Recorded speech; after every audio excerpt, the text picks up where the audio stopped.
하나님의 사람은 하나님의 지혜에 물든 인생을 살아가는 사람입니다. 저는 지난주일 한 성도님을 교회에서 마주하고 또 잠시 대화를 나누는 시간을 갖게 됐습니다. 저를 보시고는 평상시와 다르게 보다 밝은 얼굴로 저를 대해 주셨고, 스마트폰을 꺼내시고는 폰 안에 있는 사진과 영상을 저에게 보여주셨습니다. 알고 봤더니 바로 주일 전날 태어난 손주의 사진과 영상이었습니다. 세상을 다 가진 듯한 행복한 얼굴을 하고서 생명의 탄생을 기뻐하고 있는 성도님의 모습을 보면서 생명이란 이렇게 귀한 것이구나, 생명이 우리에게 주는 신비와 기쁨이 참 큰 것이구나 라는 생각을 하게 됐습니다. 며칠이 지나서 나이가 적지 않은 한 청년을 만나서 대화를 하는 시간을 갖게 됐습니다. 그 청년은 적은 나이는 아니지만 이민 생활을 하면서 아직 자리를 잘 잡지 못해서 현실적으로 많은 어려움을 겪고 있었던 그런 청년이었습니다. 그래서 함께 그 어려움을 나누고 또 공감해주고 또 들어주고 또 하나님께 함께 기도하는 그런 시간을 가졌습니다.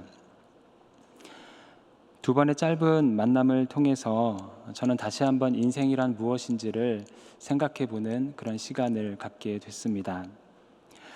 우리는 모두 탄생의 문을 열고 들어와 현실 세계를 살아가고 있습니다. 생명을 얻는 순간 큰 기쁨을 주었고 또 하나님께 감사하며 인생을 살아갑니다. 하지만 나이를 들어갈수록, 그리고 현실을 알아갈수록, 그리고 현실에 몸담아 살아갈수록 현실의 삶이 그렇게 녹록지 않다라는 것을 몸으로 경험하면서 이 땅을 살아가고 있습니다. 이러한 우리의 인생 가운데 가장 필요한 것은 무엇일까요? 많은 것들이 있을 수 있겠지만 오늘 하나님은, 그리고 성경의 말씀은 우리의 인생길에 있어서 중요한 것이 지혜라고 우리에게 말씀해주고 계십니다. 잠언 3장 13절에서 15절의 말씀을 함께 보도록 하겠습니다. 지혜를 얻은 자와 명철을 얻은 자는 복이 있나니 이는 지혜를 얻는 것이 은을 얻는 것보다 낫고 그 이익이 정금보다 나음이니라. 지혜는 진주보다 귀하니 내가 사모하는 모든 것으로도 이에 비교할 수 없도다. 성경은 지혜와 명철이 있는 사람이, 지혜와 명철을 가지고 인생의 길을 걸어가는 사람이 복 있는 인생을 살아가게 된다고 그렇게 말씀하고 있습니다. 무엇보다도 지혜가 귀하다, 그렇게 말씀합니다. 다니엘에게 있어서 바벨론이라는 현실은 평범한 사람이 겪었던 삶의 현장보다 아마 더 어려운 현장이었지 않을까 싶습니다. 영적으로 영적 전쟁을 치열하게 치루어야 했을 것입니다.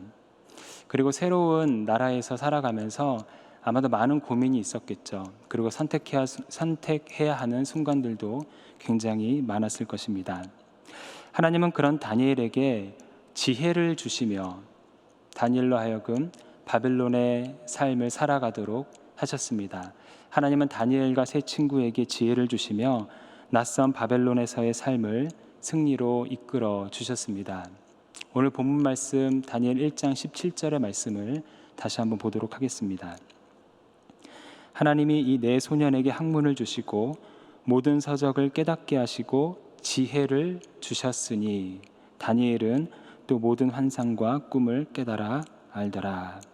하나님께서 바벨론에 머물러 있는 다니엘과 세 친구에게 지혜를 주셨다고 그렇게 말씀합니다. 하나님이 하나님의 백성에게 주시는 지혜는 세상의 지혜와는 조금 다릅니다. 물론 하나님의 지혜는 세상의 지혜를 포함하지만 세상의 지식과 지혜보다 훨씬 더 큰 것이 하나님의 지혜입니다. 사람들은 최근에 팬데믹을 이겨낼 백신을 만들어낸 일에 대해서 많이 기뻐하고 그렇게 해결책을 찾아낸 사람의 지혜에 감탄을 하고 있습니다. 하지만 하나님의 지혜는 세상을 만드신 지혜입니다. 성경 잠언서를 보면 하나님께서 지혜와 명철로 하늘과 땅과 바다를 지으셨다고 그렇게 말씀하고 있습니다.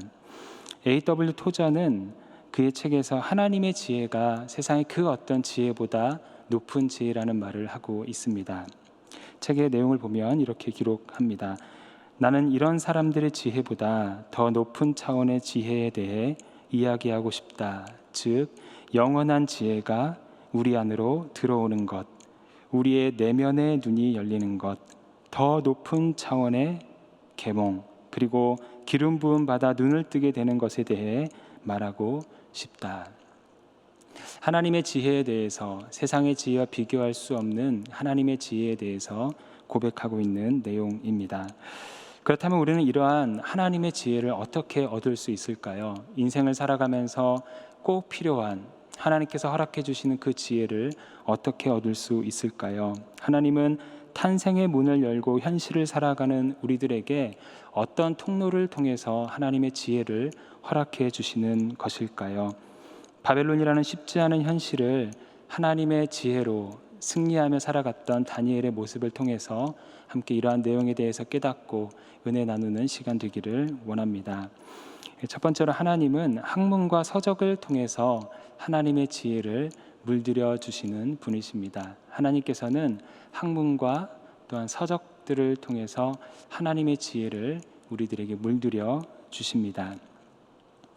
오늘 본문 17절의 처음 부분이 이렇게 기록합니다. 하나님이 이 네 소년에게 학문을 주시고 모든 서적을 깨닫게 하시고, 하나님께서 바벨론에 있는 다니엘과 세 친구에게 학문을 주시고 또 모든 서적을 깨닫게 하셨다, 이렇게 기록합니다. 그들의 학문과 서적을 통해서 하나님의 지혜에 서서히 물들어 갔던 것입니다. 물론 여기서 학문과 서적은 바벨론의 학문과 서적을 의미하는 것입니다. 하지만 하나님께서는 바벨론의 학문과 서적을 통해서 다니엘과 세 친구들을 또 하나님의 지혜로 물들어 가시는 모습을 오늘 우리에게 보여주고 계시는 것이죠. 서점에 가면 각 분야별로 그리고 또 장르별로 책들이 나뉘어져서 꽂혀 있는 것을 보게 됩니다. 예술 분야라든지 과학 분야, 또 우리가 잘 알고 있는 기독교 혹은 종교 분야로 책장이 잘 정리되어 있는 것을 보게 됩니다. 하나님은 다니엘과 세 친구의 발걸음을 기독교 서적의 코너로만 인도하시는 것이 아니라 낯선 바벨론의 학문과 서적이 꽂혀 있는 책장으로 그들의 발걸음을 인도하신 것입니다. 그렇게 함으로써 더욱더 풍성한 하나님의 지혜를 그들로 하여금 누리게 하시는 하나님의 인도하심을 보게 됩니다. 한 주석책에 보면 이러한 본문의 다니엘의 모습, 또 그들에게 학문과 서적을 통해서 깨닫게 하시는 하나님의 모습을 보면서 이렇게 그 구절을 기록하고 또 해석하고 있는 것을 볼 수가 있습니다. 하나님은 종교적 영역을 넘어 일반적 학문과 지식의 영역에서도 사람들에게 지식을 주시는 분이시다. 모든 사람들에게 햇빛과 비를 공평하게 내려주시는 하나님은 칼빈의 주장대로 음악, 미술, 자연과학, 인문 등 모든 영역의 지식과 영감을 주시는 유일한 분이시다. 하나님께서 하나님의 지혜로 세상을 만드셨기 때문에 세상의 모든 학문들 그리고 모든 세상의 흔적들마다 하나님의 지혜를 우리가 발견하게 되고 또 그런 것들을 통해서 하나님의 지혜를 배울 수 있다라는 이야기입니다. 물론 다른 학문들과 서적들이 진리가 될 수는 없습니다. 하지만 복음을 들여다볼 수 있는 창문을 우리에게 제공해 주고요.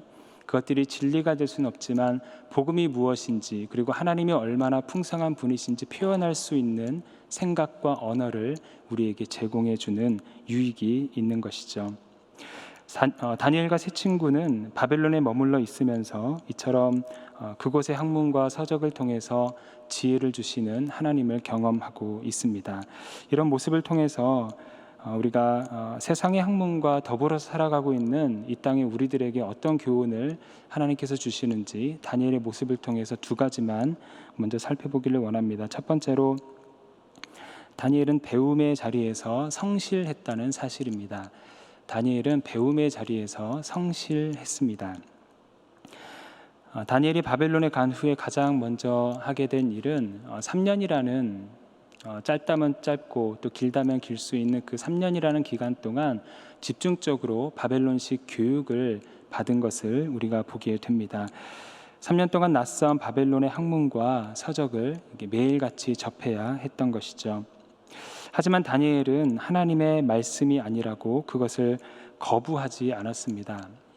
우리가 알고 있는 것처럼 다니엘은 음식은 거부했습니다. 정중히 거절했습니다. 왜냐하면 구별된 삶을 위해서, 그리고 또 거룩한 자신의 몸을 유지하기 위해서 음식은 거부했습니다. 그러나 바벨론의 학문과 서적에 대해서는 그것을 성실함으로 받아들이는 모습을 우리가 보게 되는 것이죠. 이 다니엘의 모습을 보면서 재미있는 생각이 들었습니다. 믿음이 있는 현대인들 중에서 오히려 반대로 하는 경우가 많이 있다라는 생각이었습니다.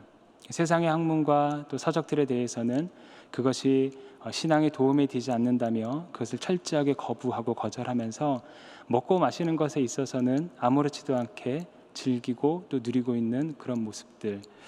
우리는 다니엘의 모습을 보면서 우리가 세상을 살아가면서 보다 열린 태도를 가지고 세상을 하나님의 지혜로 창조하신 그 하나님의 지혜를 우리가 누리고 있는 삶의 자리, 그리고 학업의 현장을 통해서 그 하나님의 지혜를 누릴 수 있다라는, 배울 수 있다라는 그런 사실을 다시 한번 깨닫게 되는 것입니다. 우리는 인생의 대부분을 배움의 자리에서 보내게 됩니다. 요즘은 학교도 꽤 오래 다닙니다. 저희 청년들 중에서도 40이 넘어서 대학원에 입학을 하고 또 새로운 공부를 하는 청년들도 종종 보게 됩니다. 각자의 전문 분야를 위해서 우리는 배움의 자리에 머무는 시간이 많습니다. 기술을 배우는 것도 중요한 배움의 시간입니다. 지금 여러분은 어떤 배움의 자리에 있으신가요? 학업 중에 있는 분도 있을 것이고 또 이민 생활을 하시면서 영어를 지금 꾸준히 배우는 분도 있을 거라고 생각이 듭니다. 세상이 빠르게 바뀌면서 미래를 준비하기 위해서 새로운 기술을 배우는 분들도 있을 것입니다. 어쩌면 삶의 현장에서 쓰디쓴 인생의 경험을 하며 인생이란 무엇인지를 배우고 있는 분이 계실지도 모르겠습니다. 부모로서 자녀를 양육하며 그리고 그 안에서 자녀와 함께 영적인 또 현실적인 대화 속에서 부모가 어떤 사람인지를 배우고 계시는 그런 분들도 있을 거라고 생각이 듭니다. 사람들을 대하며 인간관계를 배우는 분들도 있을 것입니다. 하나님은 세월을 아끼시는 분이십니다. 아무 의미 없이 우리를 배움의 자리에 두지 않으십니다. 성실하게 배움의 자세로 살아가는 사람들에게 하나님은 늘 하나님의 지혜를 부어주시고 그 지혜를 통해서 승리하도록 우리의 인생을 인도해 주십니다. 두 번째로 다니엘은 리드하는 리더였습니다. 발음이 좀 중요합니다. 리드하는 리더입니다. 다시 말하면 다니엘은 책을 읽는 영향력 있는 리더였다라는 말입니다. 17절의 중간을 보면 모든 서적을 깨닫게 하시고 라고 기록하고 있습니다. 다니엘이 책을 읽은 사람이라는 것을, 그리고 많은 책을 읽은 사람이라는 것을 우리에게 보여주고 있습니다. 다니엘은 하나님의 말씀만 읽은 것이 아니었습니다. 여러 바벨론의 책들을 읽으면서 바벨론이라는 나라를 이해하게 되고 또 그 나라의 사람들의 습관을, 또 생활 습관을 이해하게 되는 그런 경험을 책을 통해서 하고 있는 것입니다. 하나님은 여러 책들을 통해서 우리의 지혜를 풍성하게 하십니다. 과학서적을 통해서 창조주 하나님의 그 놀라우심을 다시 한번 고백하게 하시기도 합니다. 문학서적을 통해서 하나님이 사랑하시는 인간의 실존을 우리를 하여금 보게 하십니다. 아름다운 시 한 편에 하나님의 아름다움이 담겨져 있기도 합니다. 한 사람의 전기 속에 인생을 향한 하나님의 일하심 또한 우리가 보게 됩니다. 이처럼 우리는 꼭 말씀뿐만이 아니라 다양한 책들을 통해서 하나님 주시는 지혜를 배우게 되는 것이죠. 다니엘이 책을 읽은 이유가 있습니다. 말씀을 묵상하면서 다니엘이 왜 그토록 책에 집중했고 또 다니엘이 왜 그토록 배움의 자리에서 성실했을까 생각을 해보았을 때 다니엘에게는 바벨론이라는 나라에 머물면서 그 나라에 대한 이해가 필요했습니다. 오랜 시간 동안 또 어린 시절, 중요한 어린 시절을 유다에서 보내다가 포로로 잡혀왔기 때문에 그 새로운 환경에 적응하기 위해서 또 나아가서 새로운 나라에서 하나님의 뜻을 펼치기 위해서는 먼저는 그 나라에 대한 이해가 필요했습니다. 현실 세계에 대한 이해가 필요했던 것이죠. 그렇기 때문에 3년이라는 배움의 시간 동안 그리고 그의 생활 속에 늘 이렇게 서적을 가까이 하고 책을 읽는 그런 모습을 끊임없이 해 나갔던 것을 볼 수가 있는 것이죠. 이런 의미에서 무조건 책을 읽는다는 것보다는 책을 읽는 목적이 중요하다는 생각을 하게 됩니다. 책을 읽는 목적은 나의 지식을 자랑하기 위해서가 아닙니다. 책을 읽는 목적은 하나님의 풍성한 지혜를 더 배우기 위함이고 더 나아가서 책을 읽는 목적은 우리가 살아가고 있는 삶의 그 현장을 이해하기 위해서 우리는 많은 책들을 접하고 또 읽는 삶으로 나아가야 되는 것입니다. A.W. 토저는 우리로 하여금 단순히 책의 정보가 아니라 그 책을 통해서 그 책을 읽는 사람이 더 높은 차원을 바라보게 한다면 그것이 바로 좋은 책이다라는 이야기를 그의 책에서 이렇게 말하고 있습니다. 우리의 마음을 햇빛 빛으로 비추는 곳으로 이끌고 나가 위를 보라고 손짓한 다음에 퇴장하는 책이 언제나 가장 좋은 책이다. 그런 의미에서 본다면 바벨론에서 다니엘이 접한 서적들은 좋은 책입니다. 왜냐하면 짧은 시간 동안 바벨론의 문화와 역사를 이해할 수 있는 지식을 그에게 제공했기 때문입니다.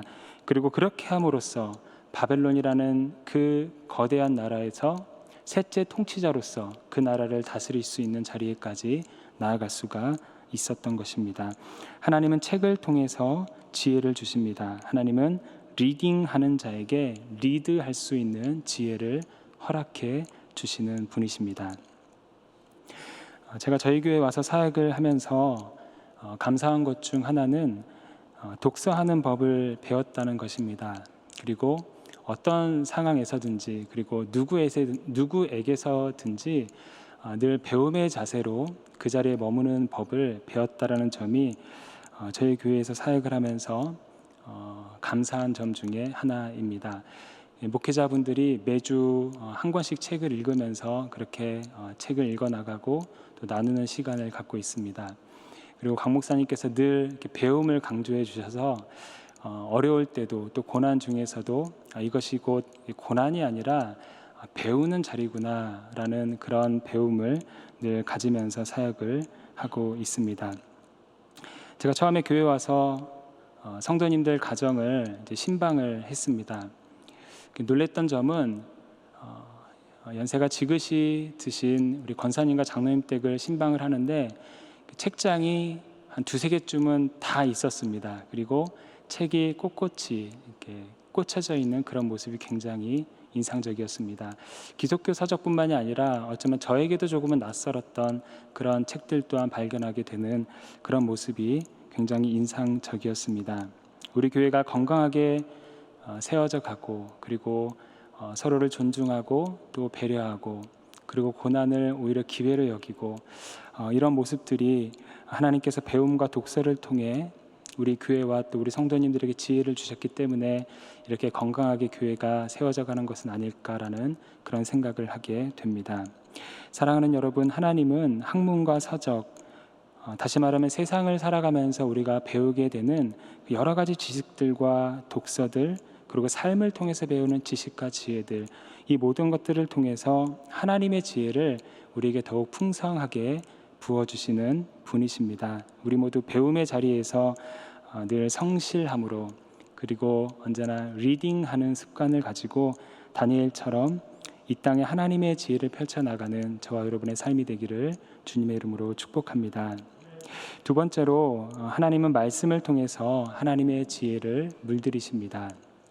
하나님께서 다니엘과 세 친구에게 바벨론의 학문과 서적을 통해서 지혜를 물들이셨지만 더욱더 중요한 것은 하나님이 다니엘을 말씀으로, 그 말씀을 통해서 하나님의 지혜로 물들이셨다는 사실입니다. 다니엘서 1장 3절과 4절을 보면 다니엘의 어린 시절을 우리에게 보여주고 있습니다. 말씀을 한번 보시면, 왕이 환관장 아스브나스에게 말하여 이스라엘 자손 중에서 왕족과 귀족 몇 사람 곧 흠이 없고 용모가 아름다우며 모든 지혜를 통찰하며 지식에 통달하며 학문에 익숙하여 왕궁에 살만한 소년을 데려오게 하였고 그들에게 갈대아 사람의 학문과 언어를 가르치게 하였고. 바벨론의 느부갓네살 왕이 남유다에서 포로로 잡아온 사람들이 어떤 사람들이었는지를 우리에게 보여주고 있습니다. 바벨론으로 끌려온 다니엘은 남유다의 왕족 혹은 귀족 출신이라고 말씀하고 있습니다. 흠이 없고 용모가 아름다웠고 모든 지혜와 지식을 통달하는 탁월한 인물이었습니다. 그리고 다니엘이 왕족 출신이었다는 사실을 통해서 우리는 다니엘이 그의 어린 시절을 보내면서 철저하게 하나님의 말씀으로 교육받은 사람이라는 것을 알게 됩니다. 이스라엘 백성들의 교육은 한마디로 쉐마 교육입니다. 우리가 잘 알고 있는 것처럼 신명기 6장의 말씀이죠. 다니엘은 마음과 뜻을 다해서 하나님을 사랑하는 어린 시절을 보내왔습니다. 말씀을 손목에 메어 기호로 삼고 미간에 붙여 표로 삼는 그런 삶을 살아왔습니다. 다니엘의 어린 시절은 철저하게 하나님의 말씀으로 훈련된, 하나님의 말씀으로 양육된, 어린 시절부터 하나님의 지혜로 물들여 있었던 그런 시절을 다니엘이 보냈던 것입니다. 그렇기 때문에 바벨론의 학문과 서적을 접하면서도 분별력을 가질 수 있었던 것이었습니다.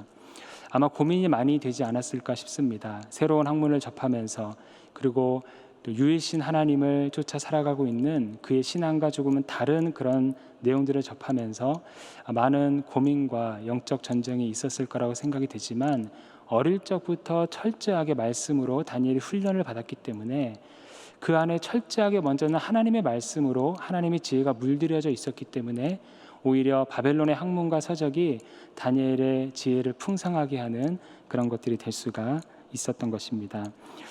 우리는 이런 모습을 통해서 두 가지 정도 소중한 교훈을 배울 수가 있습니다. 한 가지는 하나님은 다음 세대를 하나님의 말씀으로 물들이신다는 사실입니다.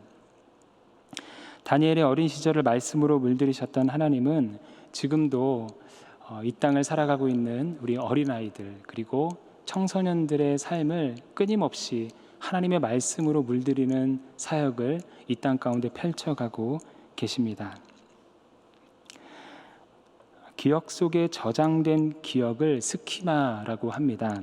사람들은 이 스키마에 저장된 과거의 지식과 경험을 토대로 세상을 바라보고 세상을 이해한다고 합니다.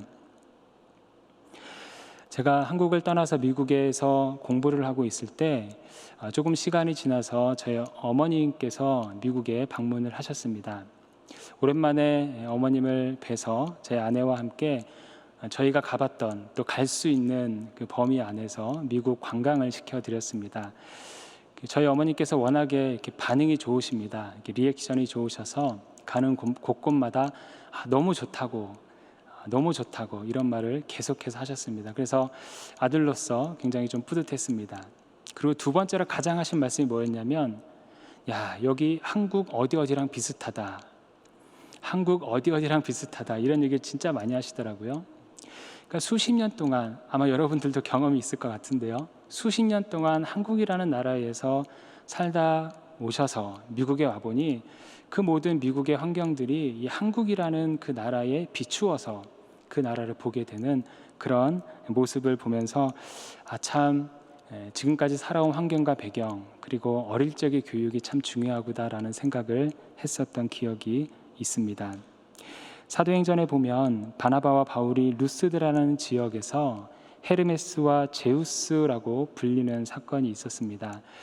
그 당시에 루스드라 지역의 사람들은 고대 문헌을 통해서 신이었던 제우스와 헤르메스가 인간의 몸을 입고 자신의 지역으로 올 것이다라는 그러한 선지식을 가지고 있었습니다.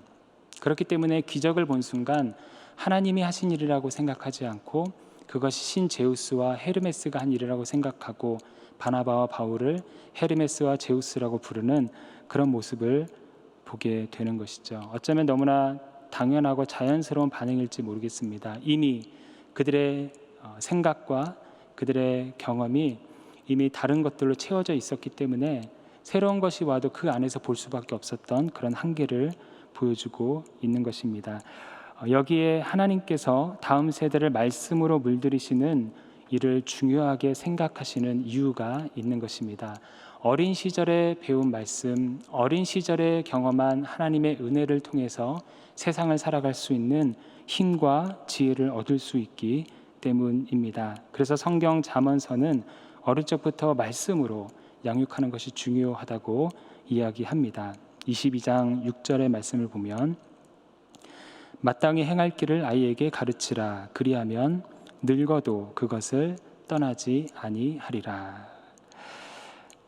하나님은 우리의 다음 세대가 하나님의 말씀을 통해 하나님을 아는 지식과 지혜로 물들어 가기를 원하십니다. 그래서 제2의 다니엘이 되어서 다니엘이 바벨론을 하나님의 지혜로 물들어 갔던 것처럼 지금 자라고 있는 우리의 다음 세대의 그 한 명 한 명의 영혼들을 통해서 어두워져 가고 있는 이 땅 가운데에 하나님의 지혜가 펼쳐지기를 하나님은 원하십니다.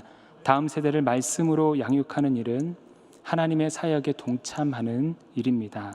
다음 세대의 생각이 이 땅의 미래의 모습 그대로입니다. 다음 세대가 말씀으로 잘 양육받도록 돕는 일은 미래를 위한 가장 가치 있는 투자입니다.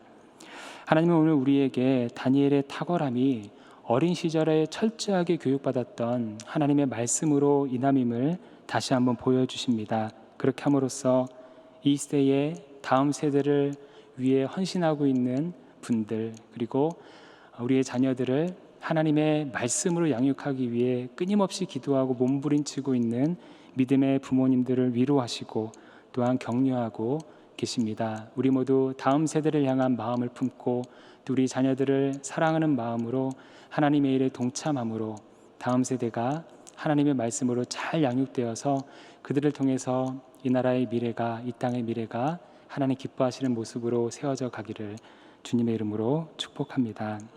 두 번째로 하나님은 부드러운 마음을 말씀으로 물들이시는 분이십니다. 하나님은 부드러운 마음을 말씀으로 물들이십니다. 어린 시절을 말씀으로 양육을 제대로 받으면 가장 좋습니다. 그러나 그렇지 못한 경우도 있습니다. 어린 시절에 예수님을 알지 못하고 살아가다가 성인이 되어서 복음을 믿고 크리스천이 되어서 하나님의 자녀로 살아가는 분들이 있습니다.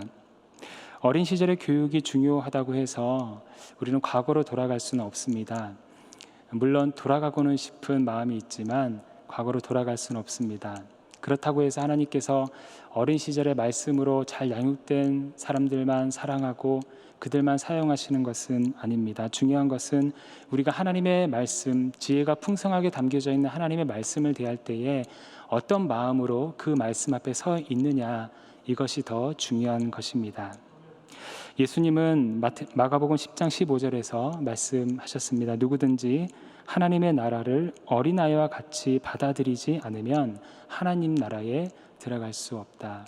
그러니까 비록 우리가 우리의 시간을 돌이켜서 어린 시절로 돌아가서 다시 말씀으로 잘 양육받지는 못하지만 우리의 마음 가운데에 늘 어린아이와 같은 마음으로 하나님 말씀 앞에 섰을 때에 하나님께서는 그 어린아이와 같은 마음 가운데에 하나님의 지혜를 물들여 주신다라는 것입니다. 어린아이와 같은 마음은 순수한 마음입니다. 어린아이와 같은 마음은 겸손한 마음이고 부드러운 마음입니다. 어린아이와 같은 마음은 자신의 경험에 비추어서 말씀을 걸러내는 것이 아니라 하나님의 말씀을 있는 그대로 하나님의 말씀으로 받아들이고 믿고 순종하려는 마음, 그 마음이 어린아이와 같은 부드러운 마음입니다. 예수님은 씨 뿌리는 자 비유를 통해서 열매 맺지 못하는 밭, 열매 맺지 못하는 마음밭에 대해서 말씀을 하셨습니다. 우리의 마음은 환난이나 박해 때문에 때로는 딱딱해질 때가 있습니다.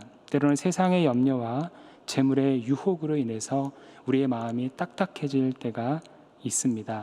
그런 마음이 아니라 정말 부드러운 마음으로 하나님의 말씀 앞에 설 때에 하나님께서 우리의 마음을 또 우리의 삶을 하나님의 지혜로 물들여 주신다라는 것입니다. 그렇기 때문에 중요한 것은 우리가 늘 성령님을 의지하고 성령님과 동행하는 삶을 살아야 되는 것입니다. 왜냐하면 하나님께서 하나님의 영, 성령을 통해서 우리의 마음을 부드럽게 해 주시기 때문입니다. 에스겔서 11장 19절은 이렇게 말씀합니다.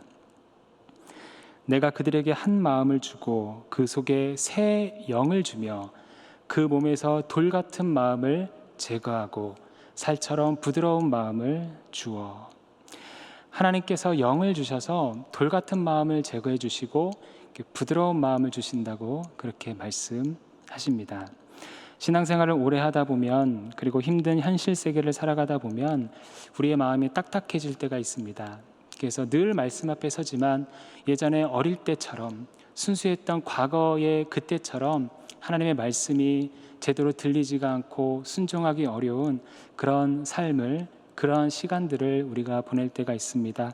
혹시 우리 가운데 그런 마음이 있다면 이 시간 성령님께서 우리의 마음을 부드럽게 해주시고, 그렇게 부드럽게 해주시는 그 우리의 마음 가운데 부어주시는 하나님의 지혜를 경험하는 이 자리에 함께 예배하는 저와 여러분의 삶이 되기를 주님의 이름으로 축복합니다.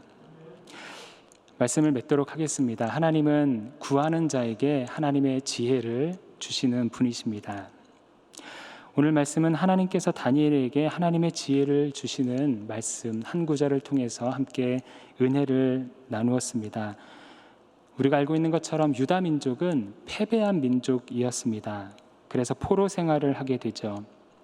겉으로 보기에는 바벨론이 승리한 것처럼 보입니다. 하지만 바벨론이라는 나라는 시간이 지나 페르시아라는 나라에 의해서 멸망을 하게 됩니다. 하지만 다니엘은, 그리고 다니엘과 세 친구는 바벨론이 멸망하였어도 그의 지혜가 인정받아서 세 번의 왕을 모시면서 끝까지 인정받고 영향력을 끼치는 삶을 우리에게 보여주고 있습니다.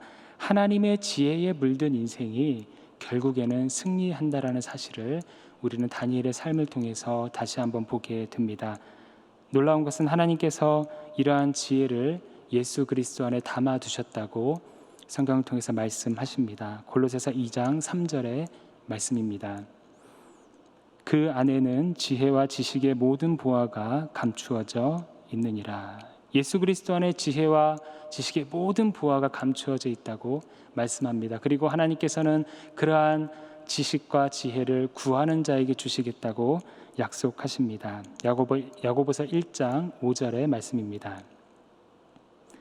너희 중에 누구든지 지혜가 부족하거든 모든 사람에게 후히 주시고 꾸짖지 아니하시는 하나님께 구하라. 그리하면 주시리라. 아멘. 솔로몬이 이러한 지혜를 하나님께 구함으로 지혜를 얻어 나라를 통치한 가장 대표적인 인물입니다. 하나님의 지혜는 한 가정, 그리고 1대1의 관계뿐 아니라 한 나라를 통치할 만큼의 그 풍성한 지혜를 우리에게 우리가 구할 때 주시는 분임을 우리가 솔로몬의 삶을 통해서 보게 됩니다. 우리의 힘과 우리의 지혜가 아니라 하나님의 지혜로 우리는 우리에게 주어진 현실의 삶을 살아갈 수가 있는 것입니다. 우리의 힘과 우리의 지혜가 아니라 하나님께서 구하는 자에게 주시는 그 지혜를 통해서 우리는 우리의 가정과 우리의 인생과 우리의 직장을 아름답게 세워갈 수가 있는 것입니다. 하나님께 지혜를 구함으로 하나님 주시는 지혜를 받아 우리에게 주신 삶의 현장을 하나님의 지혜로 아름답게 물들여가는 저와 여러분의 삶이 되기를 주님의 이름으로 축원합니다. 우리 시간 함께 잠시 말씀을 붙잡고 기도하도록 하겠습니다. 우리에게는 무엇보다도 지혜가 참 필요합니다.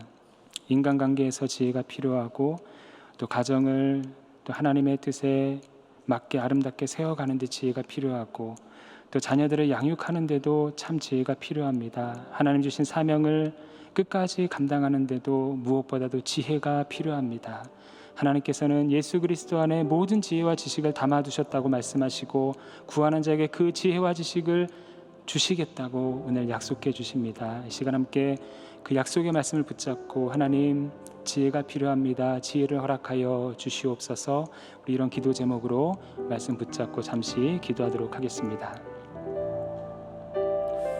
하나님 감사합니다. 하나님 지혜가 필요합니다. 하나님 나의 힘과 나의 지식과 지혜가 아니라 나의 경험이 아니라 하나님께서 나에게 물들여 주시는 하나님의 지혜가 필요합니다. 내가 머무는 곳곳에서 내가 만나는 사람들과의 관계에서 하나님께서 이루길 원하시는 사명의 자리에서 하나님 주시는 지혜로 하나님의 뜻을 이루어갈 수 있는 삶이 될 수 있도록 하나님 축복하여 주시옵소서. 우리는 부족하고 우리의 생각은 짧지만 하나님의 지혜가 지식은 풍성함을 믿음으로 고백합니다. 아버지 하나님 지혜를 허락하여 주시옵소서. 하나님의 지혜로 승리하게 하여 주시옵소서.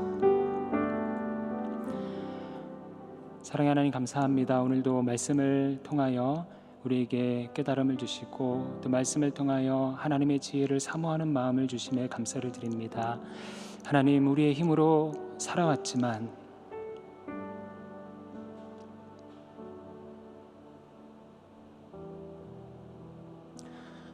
우리가 늘 고백하게 되는 것은 나는 연약하고 하나님 없이는 할 수 없다라는 그러한 겸손한 고백을 하게 됩니다. 하나님 이 시간 성령으로 우리를 충만케 하여 주시고 특별히 지혜의 영을 부어주셔서 하나님께서 허락하신 하나님께서 귀하게 허락하신 그 생명을 가지고 현실을 살아갈 때에 하나님 주신 지혜로 언제나 승리하며 살아갈 수 있는 이 자리에 있는 우리 모두의 삶이 될 수 있도록 하나님 축복하여 주시옵소서. 특별히 하나님 다음 세대를 기억하여 주시고 이 땅의 미래를 이끌어갈 다음 세대를 통하여서 하나님의 지혜가 물들어지게 하시고 다음 세대를 위해 헌신하는 자들이 많아지게 하시고 다음 세대를 위해 기도하고 그들을 양육함으로써 하나님 원하시는 나라를 이 땅 가운데 이루어갈 수 있는 우리 모두가 될 수 있도록 하나님 축복하여 주시옵소서. 모든 것에 감사를 드리며 살아계신 예수 그리스도의 이름으로 기도합니다. 아멘.